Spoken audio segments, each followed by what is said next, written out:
Approaching the rendezvous point outside Atari space. Helm, bring us out of warp. Dropping to impulse. Ionic interference surging, Captain.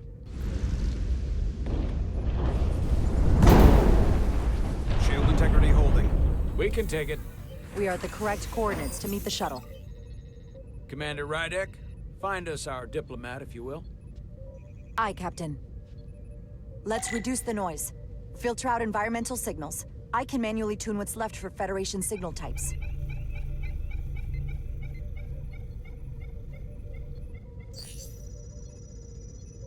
I've located the shuttle. Opening comms. On screen. Shuttle to Resolute. Shuttle to Resolute. Debris field. Lost maneuvering. Losing. I can't get it any clearer. We won't get a transporter lock. It's just not happening. Power up the tractor beam. We'll pull them directly into the docking bay.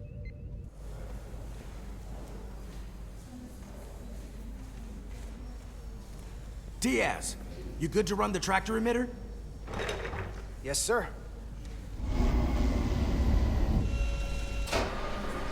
Come on, Diaz. First thing, lock onto the shuttle and stabilize the rotation.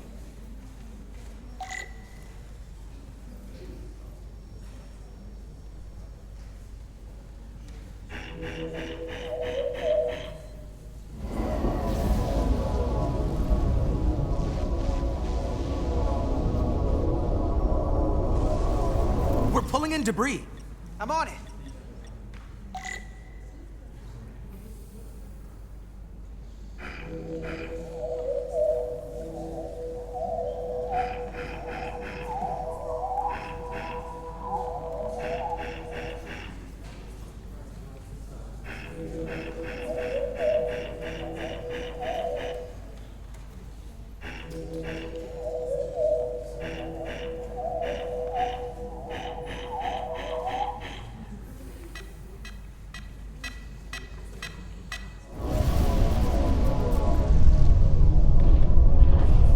That's gonna take out the shuttle.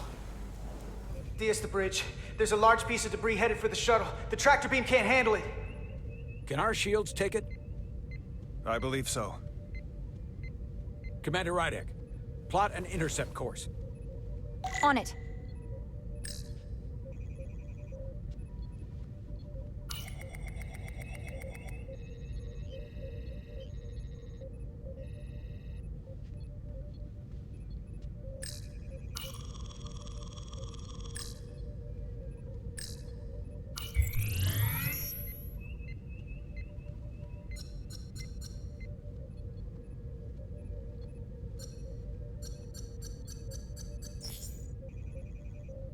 Here we go. Maneuvering thrusters bearing 53 Mark 17, 200 meters on an intercept course. Maneuvering.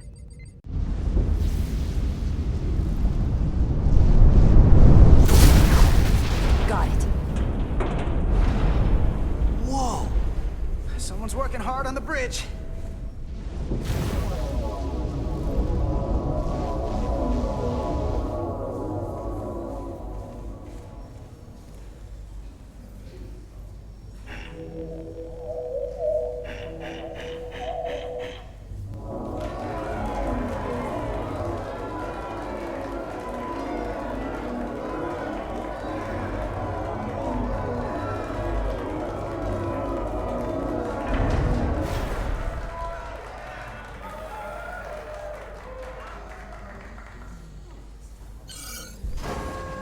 Got the shuttlecraft on board. Good job. We're on our way down to meet them.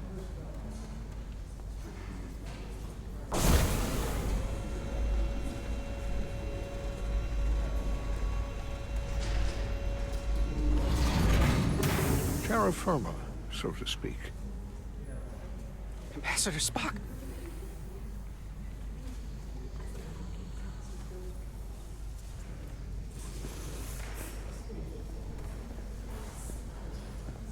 The captain will be right down to meet you, sir. In that case, I will wait for him here.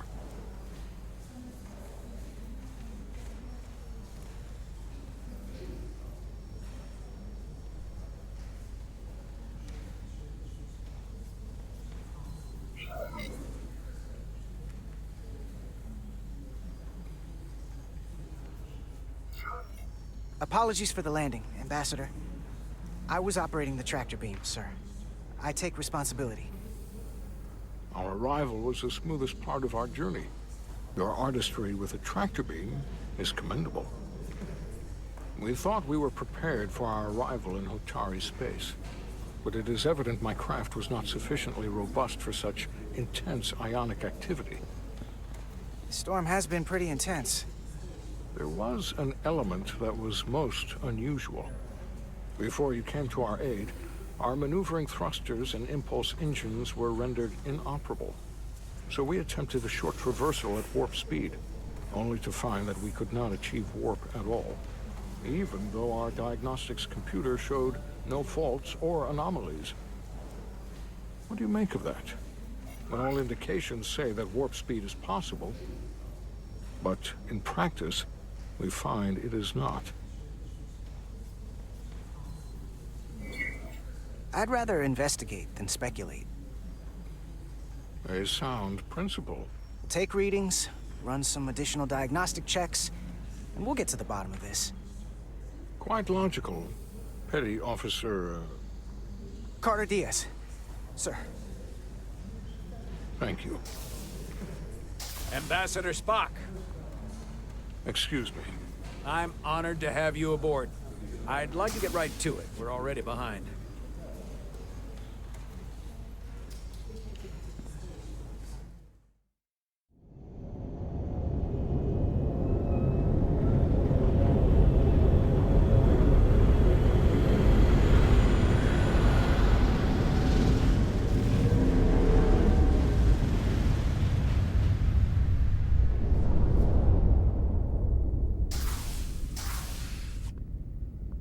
Ambassador Spock, my senior staff.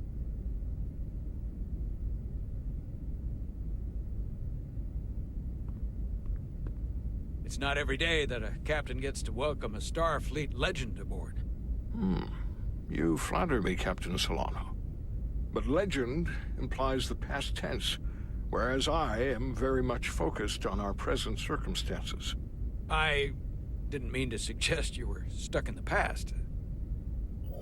You're right, Ambassador. Not the most diplomatic choice of words.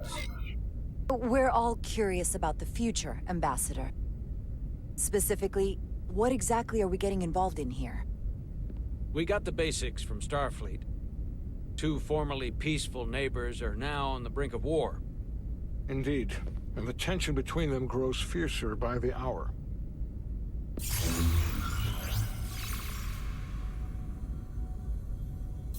Lydia and Hotari.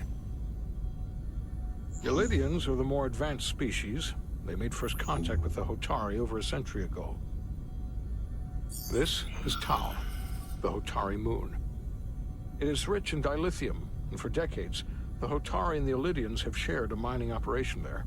The Lydians provide the technological resources, while the Hotari have served as the labor force. The stability of that arrangement was the source of their peace, until recently. The Hotari have suddenly and forcefully seized control of the mining operations and expelled the Lydians from their system. That is the official story, as told by the Hotari when they requested Federation mediation. But the details remain scant. Communications between all parties have been limited by the ionic interference.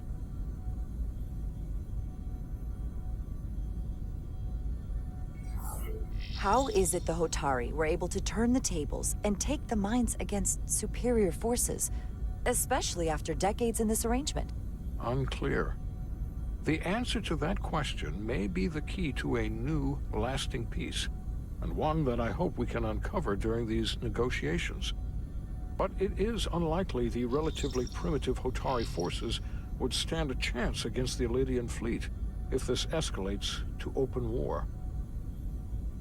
Left unchecked, this conflict will result in more bloodshed, which is what we are here to prevent. And the dilithium trade hangs in the balance. Clearly, the Hotari have been exploited in this relationship. Maybe we can persuade them peace is the more profitable alternative for everyone. They both profited from the mines. And for the Hatari, something is better than nothing. Peace is our objective, after all. That is correct. If we could convince them, it would restore the peace. But we would need the Hatari to accept a difficult compromise. Made all the more difficult by the emotions flaring on both sides, no doubt. Neither the Illidians or the Hotari are members of the Federation, so we can't make them do anything. There is an additional complicating factor I should mention. In the past, the Federation has relied on the Illidians as a source of dilithium. That certainly changes things. Federation sources its dilithium from a lot of places. Yeah, and this is one of them. We could use that as leverage with the Illidians. They'll want the Federation to continue buying from them. There might be something to that, Commander. Putting that on the table could make the Hotari more hostile. Given the Federation's involvement in the Illidium dilithium trade, Captain Solano and I must make every effort to appear neutral in these negotiations. What worries me is if this whole thing unravels, and we're at the mercy of the storm at less than full strength. We can't let it come to that. Considering what the Ion Storm has done to our ship, and the Ambassador's shuttle, we have to assume the Illidian fleet has had problems with it as well.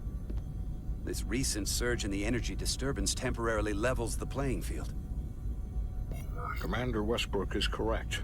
The energy anomalies around the Hotari systems have been noted in the past. But they have never been observed on the orders of magnitude we have seen in recent weeks.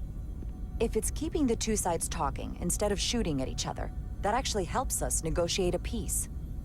And we'll take advantage of that as long as it works in our favor. And when it doesn't? All the more reason to learn as much about it as we can while we are here. We do not want to be caught unprepared, should the energy anomaly continue to fluctuate. So I trust we understand our circumstances. We're operating on a strict timetable here, and we're going to be leaving for the negotiations shortly. Commander Westbrook, I want you to leverage our systems to investigate the anomaly from here while we're gone. Aye, Captain. Thank you all. Dismissed. I want to speak to both of you privately.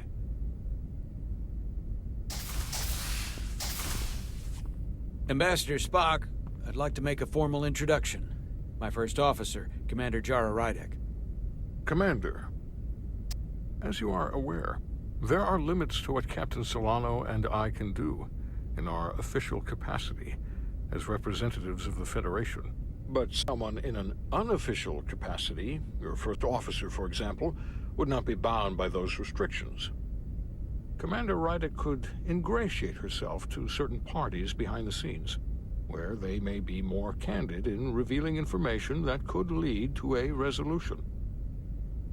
She certainly knows how to say the right things. At least when she wants to. I'm honored to be included in the negotiation process.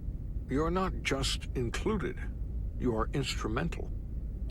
Well, I hope Commander Rydek will have more luck finding out what really happened than we will through official diplomatic channels. The fate of the negotiations, the interests of the Federation, and the prospect for peace may very well depend on it.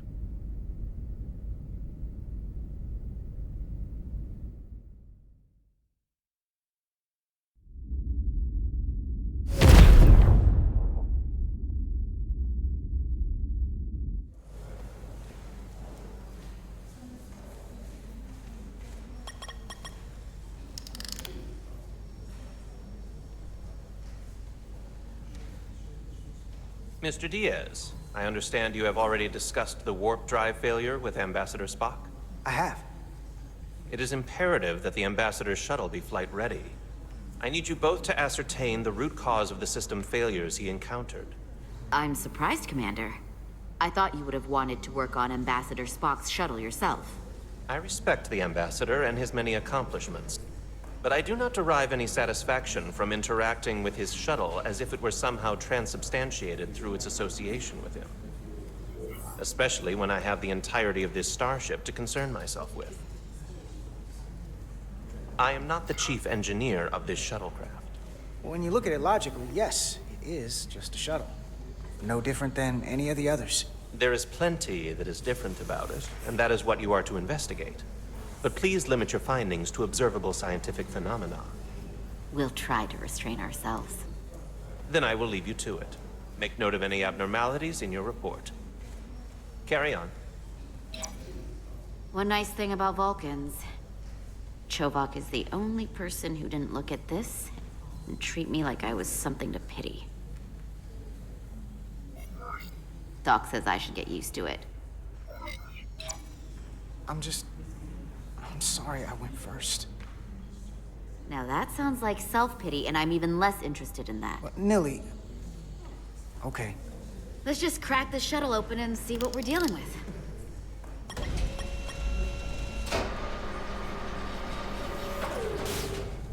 Ready to go? All set. Let's run the diagnostic.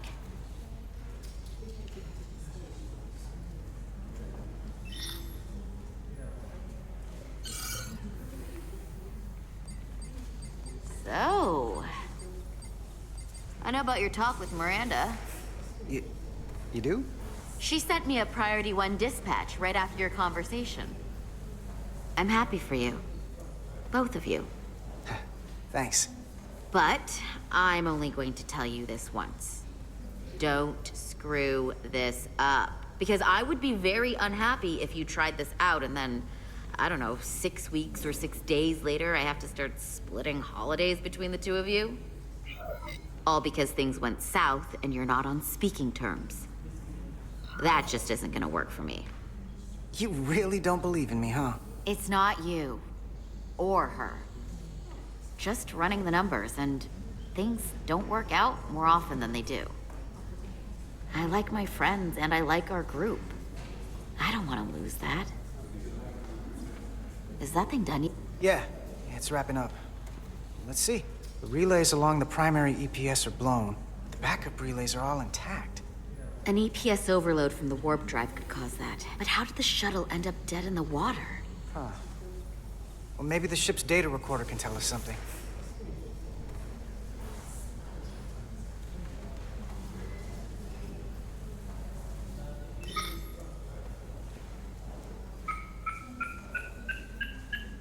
Here. They were only about 8 minutes from their plotted warp point. No faults, just those warnings. What are they?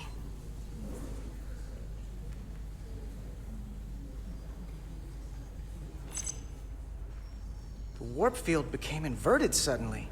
I've seen this happen when the center warp coil cracks. A cracked warp coil throws a fault code. Still, we should take a look.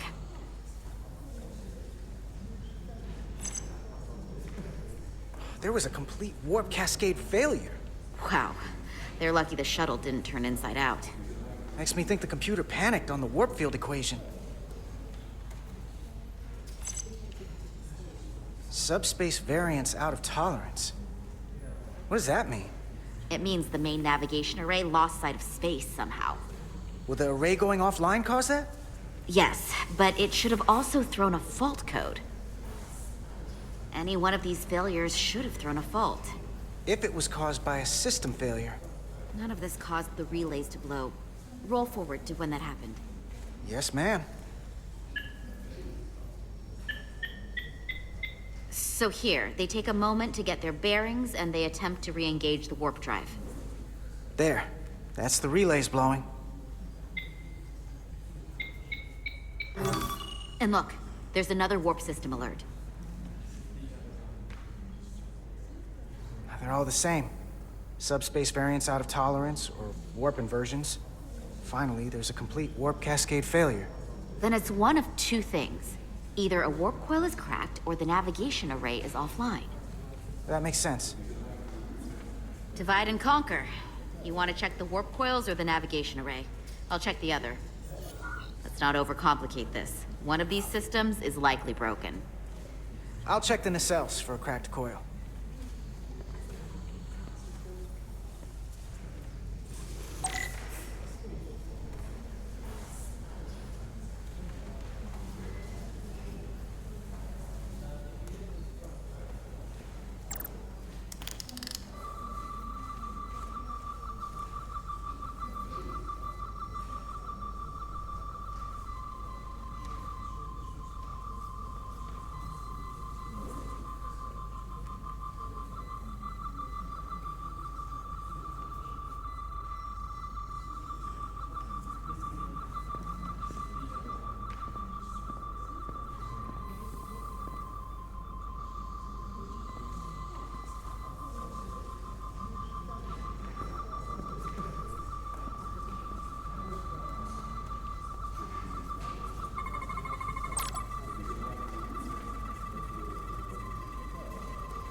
I checked every coil on the port nacelle for imbalances. If any coil in either engine were cracked, I would have detected it. So, it must be the navigation array. Except it's not. Checked and double-checked. Well, the readings don't lie. Here comes the security detail for the way team.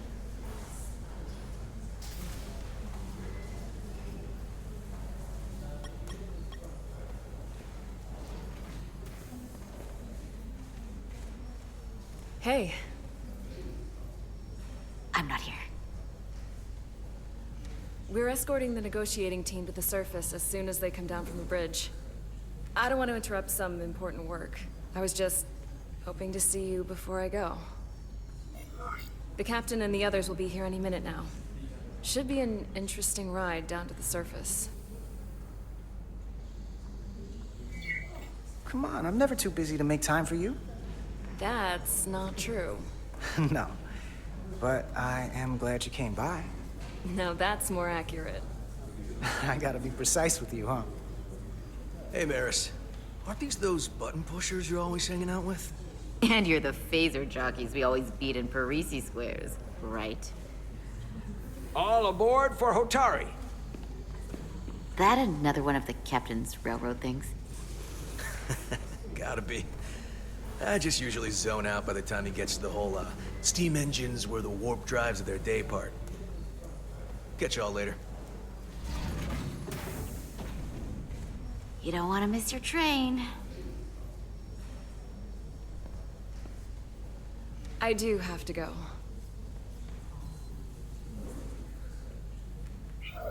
Not gonna lie, I'd rather not leave right now. Do me a favor. Come back safe. Deal.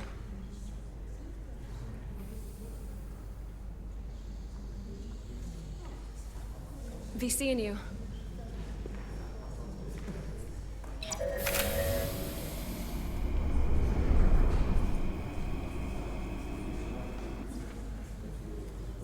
Etzelarda Diaz.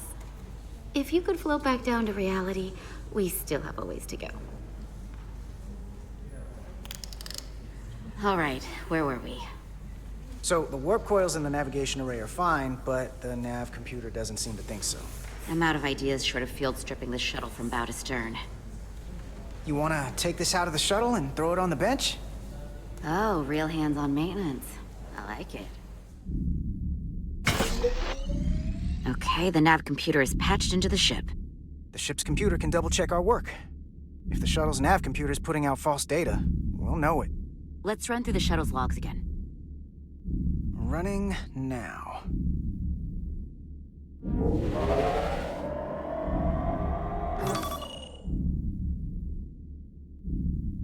Same.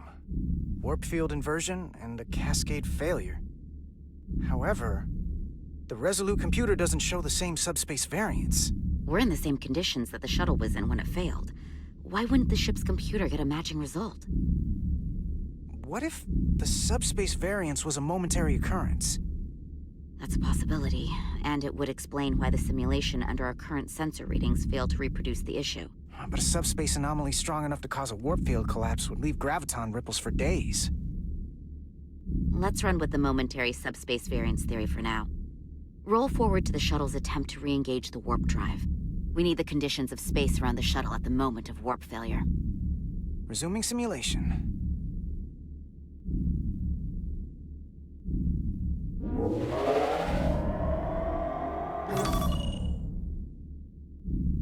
Error in warp field calculation. Cochrane formula variables are out of range. That right there. Take the shuttle sensor data from that moment. Computer, why did the warp field calculation fail? Warp field pressure returned non-orthogonal. Results are undefined. That doesn't help. Wait, what if we use a different ship? Put the Resolute into the simulation instead of the shuttle. Yeah, it should warp just fine. Unless... Computer, run the simulation with the Resolute. Resolute simulated. Computer, give me manual control on the warp power. Static field intensity, warp 1.1. 1.2. 1.3. warp pressure is destabilizing. Error in warp field calculation. The warp drive has experienced a system-wide cascade failure. Warp field collapsed. Subspace variance is out of tolerance. Cochrane formula results are undefined. Bingo. What-o? The same moment when the shuttle failed to warp, so did the ship. Whatever happened to the shuttle just happened to us. The Resolute will not sustain warp. We can't leave Hotari space.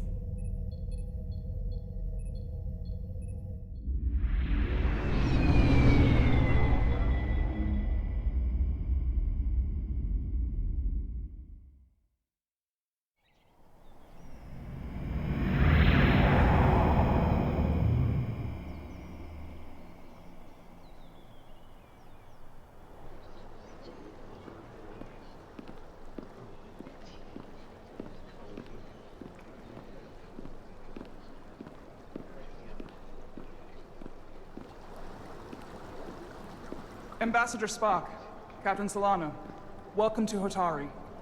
We are honored you have come. My name is Tylos Altaris, Minister of Diplomatic Affairs.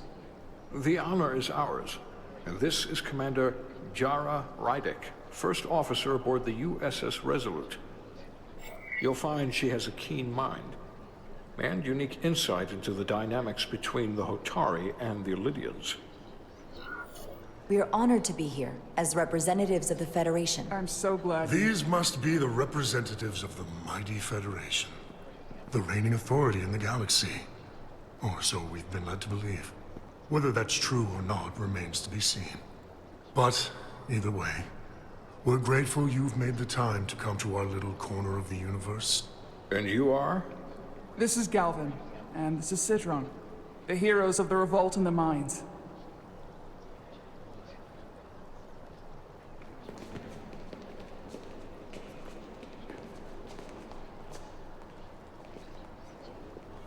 Let's hope this is the last time we ever have to come here.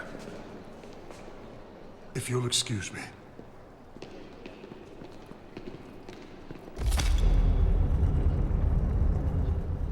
I think we're about to begin. Did you hear the arrogance from that guy? I don't know what we're walking into here, but that guy was something.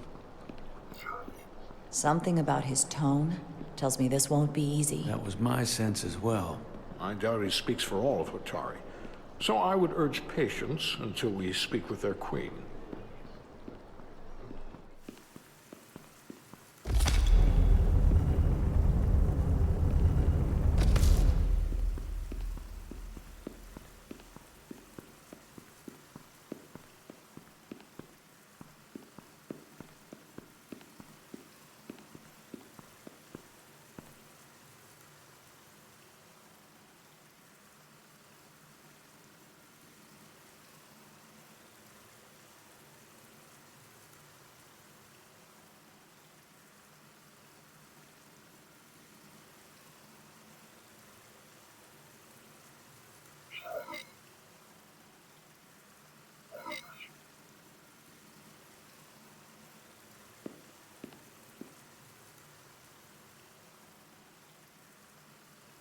Ambassador Spock, welcome to Hotari Prime. The honor is mine, Your Majesty. That the Federation would send one of their most respected representatives is not only an honor to the Hotari people and their queen, but a recognition of our stature and importance. Let's get on with it, shall we? With all due respect to the Federation and their ambassador, they have no authority here. We are not members of their alliance. We are not subject to their rule, nor yours. We demand the immediate return of all mining operations to Illidian control, as it has been for centuries and will be for centuries more. That has always been our understanding. That understanding has changed. Then you invite war! And if you cannot remain silent, you will be silenced. But his point is well taken. What is the Federation's interest in this matter? Perhaps you would have us trade one oppressor for another? The Federation remains neutral. Our only interest is the peaceful resolution of this conflict. We are here at your request, Your Majesty. For now. Saying this wouldn't be easy was an understatement. I thought they wanted us here. Was there something you wanted to say, Captain? Oh, no. My apologies. And what about the Kobliad? She's not part She of... can speak for herself, can't she? Then let her.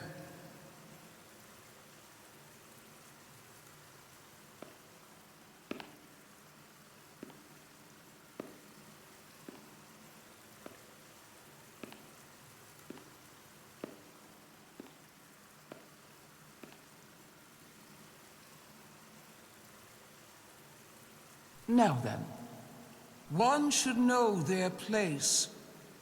What you might be somewhere else is not what you are here. Which is standing before a queen. And a queen deserves respect. A bow is not too much to ask. Is Hotari Prime, heart of the Hotari system. I am unfamiliar with your customs, Your Majesty. We may not be a powerful civilization in your eyes, but we are prideful people. You are Kobliad. Your people suffered brutal treatment at the hands of the Cardassians. Their injustice towards the Kobliad is as unimaginable as it is unforgivable. Not unlike how we have been treated by the Alidians. As much as they'd have you believe they are the victims here, remember it was the Hotari who attacked us. Hundreds of innocent Alidians were slaughtered without mercy in those mines. The blood is on their hands, not ours. Quiet! If after all the Kobliad suffered, you finally had the chance to right that wrong, to get out from under their control, would you take it? Or would you negotiate a peace?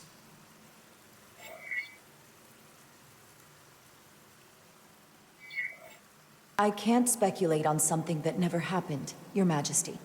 Sadly, that opportunity never came for the Kobliad. No, it did not. But we'd be wise to learn from their example, before we too find ourselves facing extinction. The Federation is the most powerful, most advanced alliance in the galaxy. It's widely known we have an abundance of dilithium in our mines.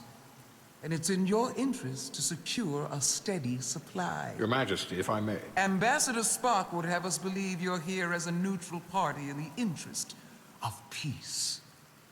So why are you really here? I want the truth, not your Federation rhetoric.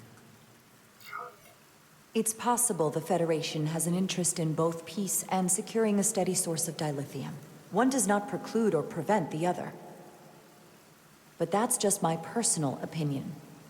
Given the Federation has done business with the Alidians for decades, I would agree. It's entirely possible, if not highly likely. What they haven't said, but cannot deny, is a simple truth. The dilithium trade would not and will no longer exist without Alidian involvement. We created it for the benefit of everyone, especially the Hotari. We've given them warp technology. We've let them share in the profits. We've made their lives infinitely better than before dilithium was discovered. All of that goes away if the Federation turns a blind eye to their treachery. That is enough of your lies! The Hotari are quite capable of running the mines.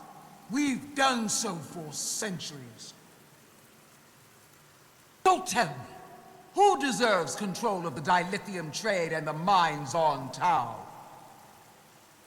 Who should the Federation recognize? The Hotari or the Alidians? It can only be one or the other. not both. If I have to choose only one, then it would have to be the Hotari. Well said. How could the just and wise Federation make any other choice? This is an outrage.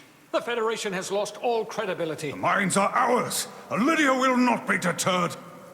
We will take back our mines by any means necessary. Then you will see more blood spilled. I am more than willing to address your concerns, Your Majesty. Yours as well, Representative. But I suggest we could have a more productive conversation with a smaller group. Perhaps only the most essential representatives.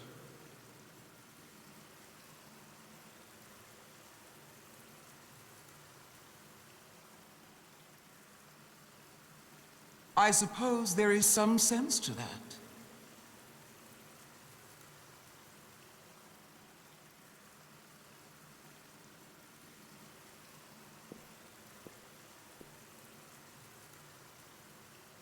I hope we meet again.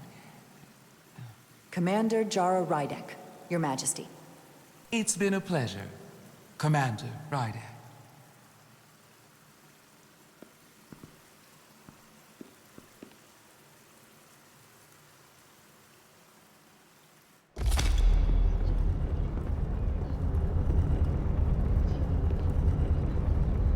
Spock and I will cover everything on the diplomatic front.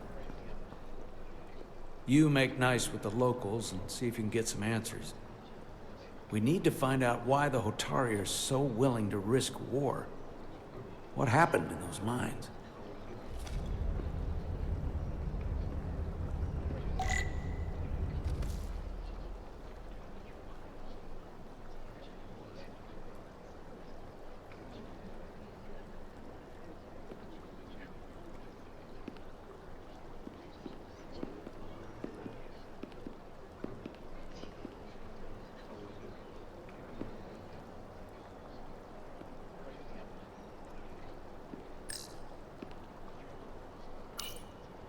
Commander, I'm glad you've chosen to side with the Hotari. I knew the Federation would see through the Elidians' baseless claims and protect the interests of my people. To be clear, I'm not on either side of this conflict. Our only interest is peace. I will keep that in mind. I assume you were there, the day the mines were seized from the Elidians. Not seized. Reclaimed.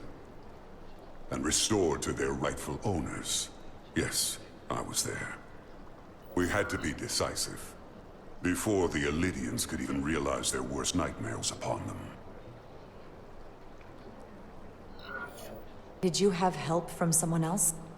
Hotari stands alone against the Elidian forces. We don't need help from anyone. They respect one thing above all else, and that is force. The greater the force, the more certain the outcome. Any talk of making peace is just that, and worth little without the strength to secure it. Which makes me wonder about your ship, the Resolute. Undoubtedly the Federation's finest warship. Ready to contend with anything the Elidians might have in store. Or is that not true? Maybe I've misjudged it. No need to worry. Even in a worst-case scenario, the fleet is always within reach. But it would probably take them quite some time to get here. Maybe. Or we might have other ships in the sector. Of course. Sidron. A pleasure meeting you, Commander. I'm sure we'll cross paths again.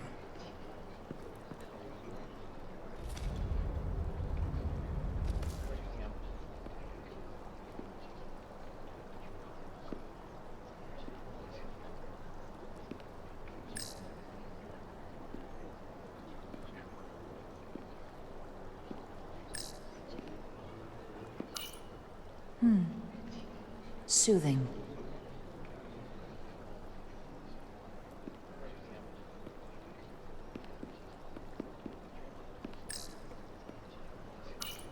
Commander Rydek, I'm encouraged to see the Federation supporting my people. I'm afraid of what might happen without your help. If anyone deserves thanks, it's Ambassador Spock.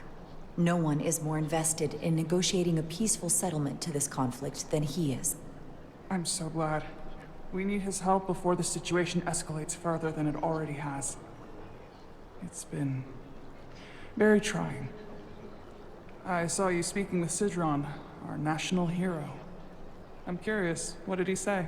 He seems to be of the opinion that negotiating for peace is a waste of time. Because force is the only blunt instrument he understands. He's a miner, not a diplomat. For the first time in our history, the Hotari have the upper hand. We see ourselves as strong instead of downtrodden. New voices have risen up. Old voices shouted down. Galvin and Sidron have become national heroes. Now, they have the Queen's ear. Better or worse, depending on your perspective. I take it they're against a negotiated peace with the Illidians. Heroes tend to want more of what made them heroic. If it were up to them, they'd wage all-out war and bring ruin upon us all. My fear has been that the Illidians will launch an attack and crush us. You've seen their starship, no doubt. They could have retaken the mines whenever they wanted to, but it never happened. And as strange as this may sound, I'd almost say they're afraid. I just don't know what they're afraid of. It's still the same bluster and bravado you would expect from them. But it has no teeth. Like they're afraid of what might happen. Do you think it has something to do with the ion storm? Right now, it's stronger than ever, isn't it? It's entirely possible. I'm not a scientist, but I do know the storm has knocked out all kinds of systems. So maybe the Illidians weren't willing to risk their ships, given all the interference.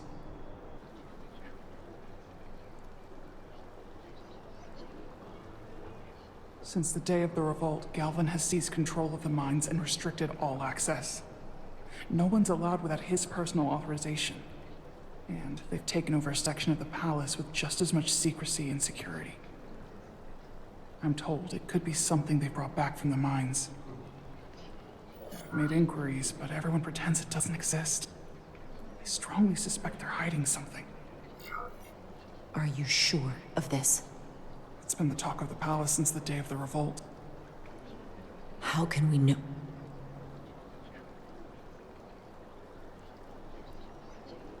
I'd better see what's happening. Do you think you can find out what they're hiding? I need to see proof of something before I can make my case to the Federation. I can try, but even if I found it, I might not know what to make of it. Take this. You can use it to capture whatever you find, and then send it to me.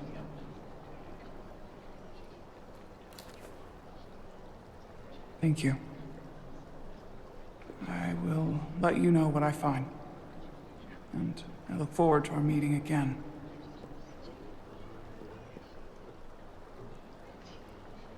Sorry, I couldn't help but notice you were speaking with the Hotari this whole time. I figured in the interest of fairness, I should offer another perspective. Of course. I'm probably not telling you anything you don't already know, but these negotiations rely on the Federation's neutrality, as does any hope you might have for a supply of dilithium in the future. So, why you would choose to side with the Hotari escapes me. Without Illidian involvement, there is no dilithium trade.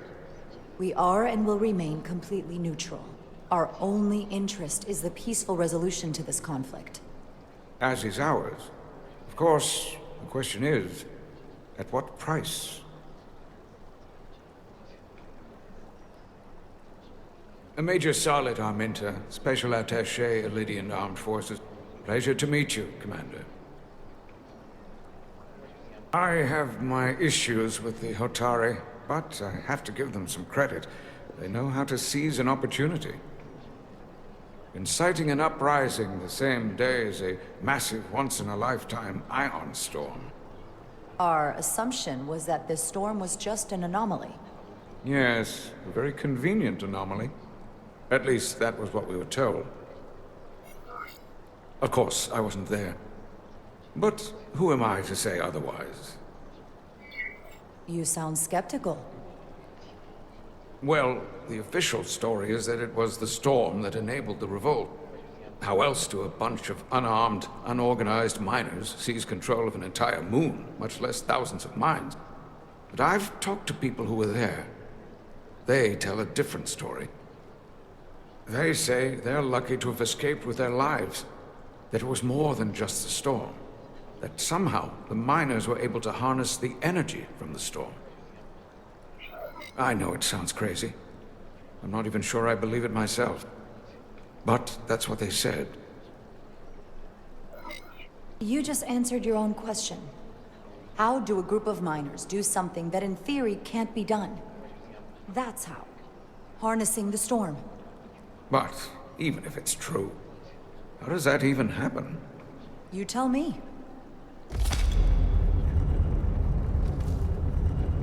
If you'll excuse me, Commander Ryder.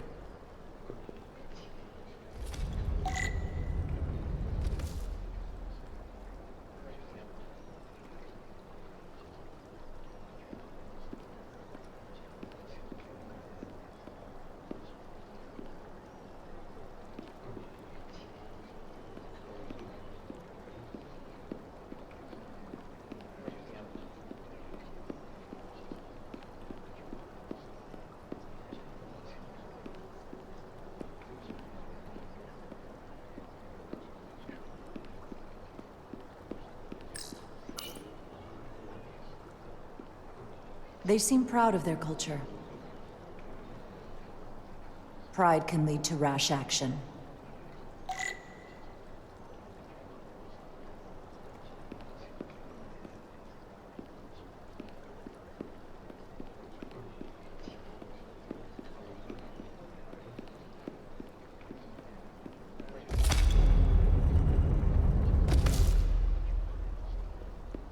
Well, that was a disaster. What happened? The Hotari refused to concede anything, so the Elydians stormed out.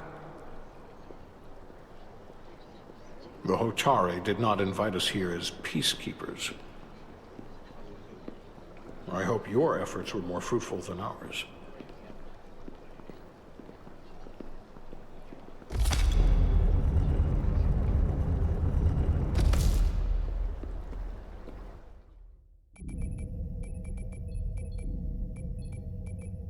Gravitational harmonics failing to resolve.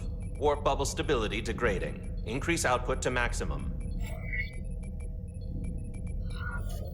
Increasing warp output to maximum. It's happening again.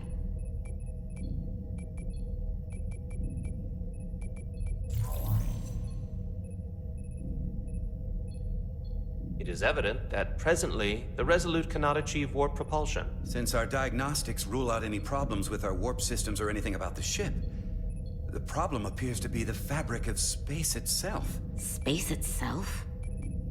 You're saying something about this region of space prevents warp travel? Prevents it, or can't sustain it. However improbable, that appears to be the case. We need to know more. The storm didn't stop us from leaving space dock and traveling here. But could it still be causing this interference with warp travel? We must follow sound investigatory principles. Do not let an assumed conclusion drive your analysis. Sometimes we need a little inspired thinking, Mr. Chovak. Captain Solano is on his way back from the negotiations, and I want to have some answers for him when he gets here. Indeed. Given the facts at hand, we may be able to deploy subspace probes around the ship to construct a clear picture of the phenomenon. Around the ship. I'll prep a shuttle.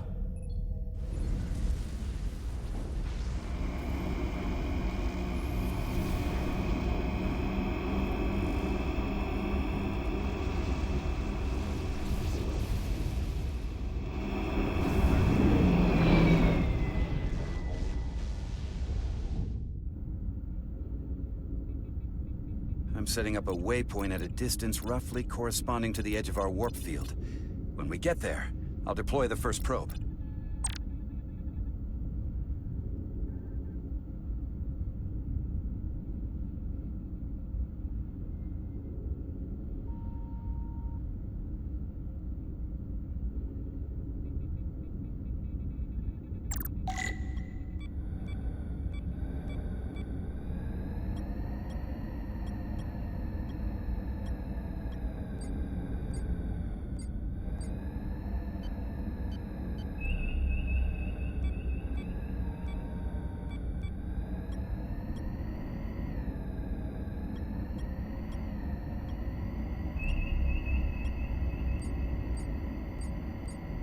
Commander Westbrook, the Resolute systems are calibrated to receive the probe's readings.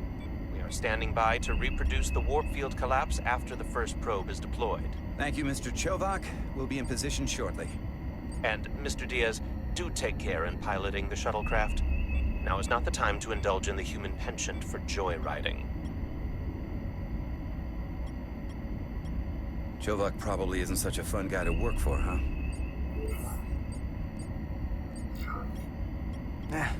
I just don't take it personally. At least I try not to. That's a very mature answer. Shows a positive attitude on your part.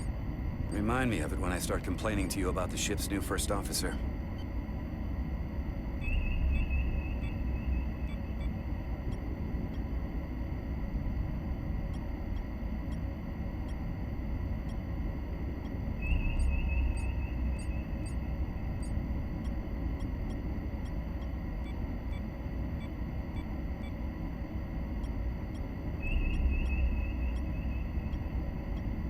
This is far enough.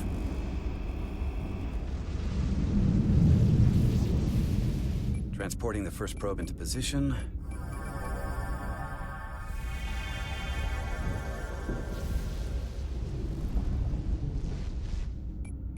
Westbrook here. The first probe is deployed. Understood. We are reading it.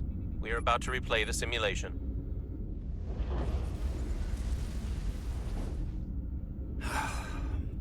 Problem? I just can't get a handle on her. Commander Rydek. She rejected my plan to use a deflector pulse against the storm surge. But on the other, she did listen to my advice and use the whole polarity trick to get you through that excursion alive. I'm not saying there's anything wrong with the new XO. I'm sure she's a fine officer, even if we don't see eye to eye. But she didn't go through what the rest of us did. You know that. And it's hard to figure out why she'd be the one Solano chose instead of, well, one of us. Well, Captain Solano likes her, and you trust the captain, right? I do. Yeah. I'm not sure if the transitive property is really applicable here, Diaz, but I catch your drift. Test is running. Warp field collapse in 3, 2, 1, mark.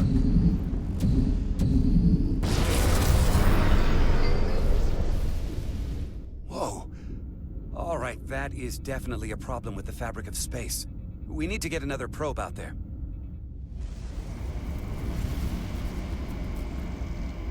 With 2 points of data, the Resolute and the probe, we've managed to get an interference pattern. I'm setting a waypoint to a particularly strong area of interference. We'll deploy the second probe there.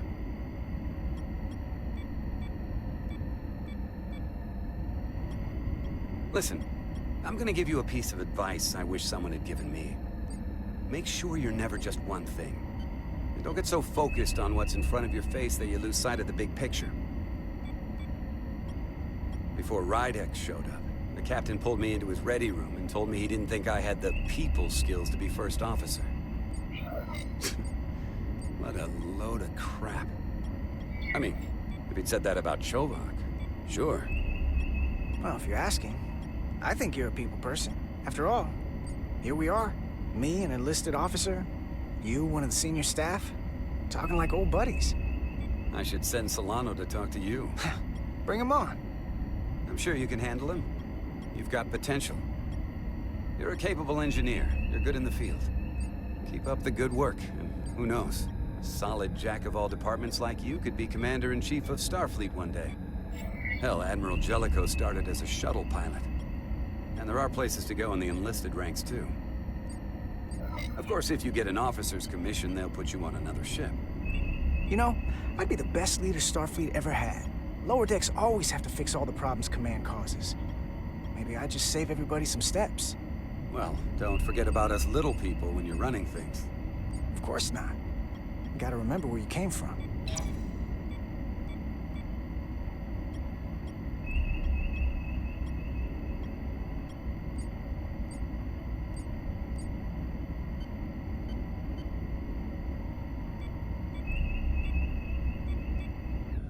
Here, this is close enough.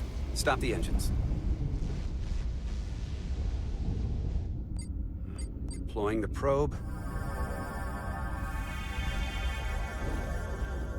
Westbrook to Commander Chovak. We're ready for another sampling of data. Very good. Running the simulation again.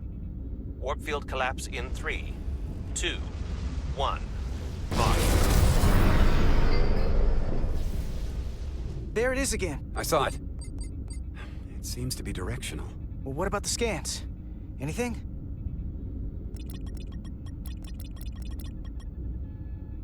Here's the readings in relation to our local space.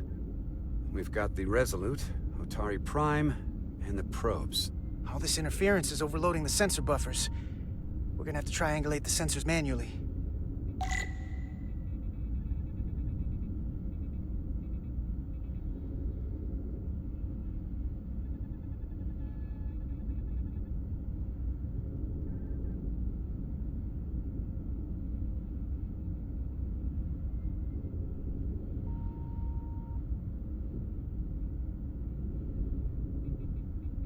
We got something.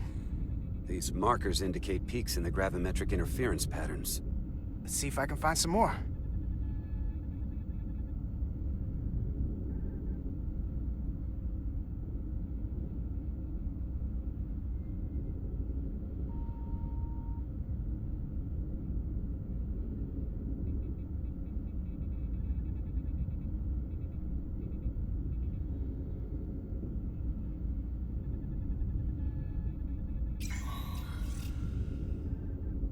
Hold up.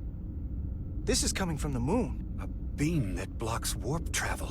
Aimed right at us. Someone is doing this intentionally. I don't know how they're doing it. This is like nothing I've ever seen. Why would they be doing this? We came here to help these people. And now we're getting hit by some warp-killing weapon? Now, look here. It's our current readings of the ion storm. These concentrations... they line up with the interference pattern. The storm, and this beam, they're coming from the same place. Carter, whatever petty local conflict brought us here, it's just a small part of something much bigger.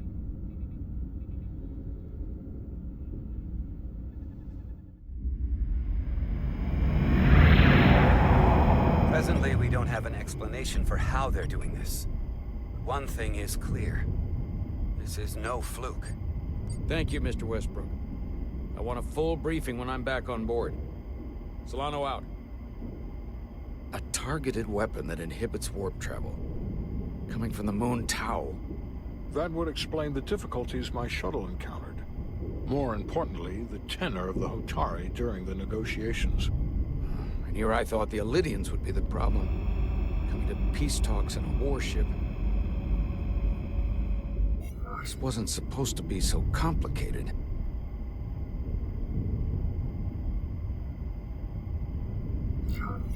For all their posturing, every indication is that the Elydians are afraid of the Hotari. They didn't bring their warship as a threat. They brought it because they're scared. From everything we witnessed, I would say that is highly likely. But what are they afraid of? Tylus, the Hotari representative, said she thought they found something in the mines. Galvin and Sidron brought it back to the palace, but they're keeping it under tight security. She's going to investigate it. I gave her my tricorder. I expect she'll contact us soon. You found an ally. Why would Tylus help us? Go behind her people's back? It's a fair question, considering. She's worried that her people are being dragged into something that isn't going to end well for them. She's trying to save them. That may be true. She's certainly more likely to help than the other Hotari we've met. That raises another question. Specifically, what do the other Hotari have to gain in bringing us here, only to make this hostile maneuver against us? There must be some motivation. Unless they changed their minds between when they asked and when we got here. That's the thing. It doesn't make sense to bring us here. Tylus said that Galvin and Sidron have restricted access to the mines, even to the Hotari. So they don't want anybody to learn what they've found. Then calling in the Federation is a funny way of going about it. I don't think the Elydians know what's really down on that moon either. Major Armintas said the revolt defied explanation. That the Hotari miners somehow harness the energy of the storm. Harness the energy of the storm? Doing that is beyond even our capabilities. So is a weapon that disrupts warp travel. There have been civilizations and entities, both past and present, far more technologically advanced than the Federation. The Elydians and Hotari don't fall into that category. But that is all the more reason to investigate further. Commander Rydek, sorry to interrupt. We've received an urgent call from Hotari. The Queen's advisor, Tylus, has asked to speak with you. Put her through.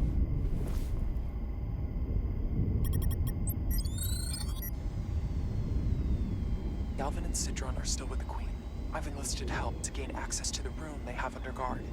I don't have much time. I'm not supposed to leave my post. It's only for a moment.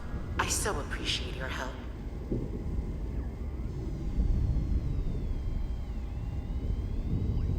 I found something. I'm sending you a scan.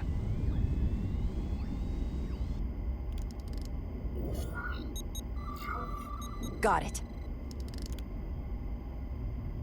Tylus, if we needed to gain access to the mines on Tau, is that something you could help us with? I suppose it wouldn't be easy, but I have to go. Tylus. Can we reconnect? Sorry, Captain. We've lost all contact. We can only hope she escaped without harm. It was hard to tell. Tylus wouldn't have offered to help if she didn't know what she was doing. That's a lot of faith in someone we barely know. Let's see the scan of whatever the hell that was.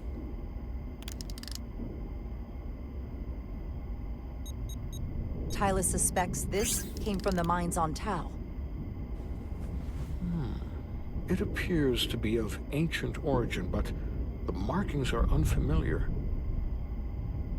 We can run a full analysis when we get back to the Resolute. But if this came from the mines, then it might be the key to how they got the upper hand against the Elydians. Then we have to go into the mines. The Federation would not allow that. We were, after all, sent here to be a neutral party in a peace negotiation. However, we could demonstrate that the Hotari have acted in bad faith, which would enable us to investigate the mines on Tau with full justification. But of course, we would need conclusive proof before taking action. Otherwise, it could put us in a difficult position. What the Federation doesn't know won't hurt them. If I do it right, nobody will know I was there. Commander, I'm surprised at you. We may have a better understanding once we analyze the device. But a mission to the mines, covert or otherwise, is not out of the question. And I will handle the Federation.